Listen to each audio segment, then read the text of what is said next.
Next అండి work saris. నన్ను చాలామంది అడిగారండి ఈ వర్క్ శారీస్. సో ఈ రోజైతే ప్రజెంట్ మన దగ్గర అవైలబుల్గా ఉన్నాయి. సో ఇది వచ్చేసి dark maroon colour, dark bottle green colour. And open చేసి పెట్టడం కొంచెం కష్టమే, టైం లేదు, కొంచెం ఫాస్ట్గా పెడుతున్నాను. బట్ మళ్ళీ ఓపెన్ చేద్దాము. బట్ ఆలోపు అయిపోతే ఇంకా నేనైతే ఏం చెప్పలేను. సో ఇది పింక్ అండి, మెజెంటా పింక్, రెడ్లా పడుతుంది, మెజెంటా పింక్. నెక్స్ట్ వచ్చేసి blue, peacock blue. Peacock blue వస్తుంది ఫుల్ వర్క్ తోటి. సో ఫినిషింగ్ ఇది చూడండి. ఇందులో 2 టైప్ ఆఫ్ క్వాలిటీస్ వచ్చాయి, బట్ ఇదైతే మనకి ఫస్ట్ క్వాలిటీ.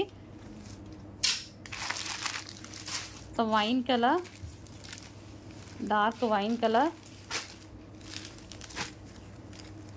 పైన వస్తుంది. నెక్స్ట్ వచ్చేసి గ్రీన్ కలర్, పెసర గ్రీన్ కలర్. వావ్, ఈ కలర్ బాగుందండి, డిఫరెంట్గా ఉంది.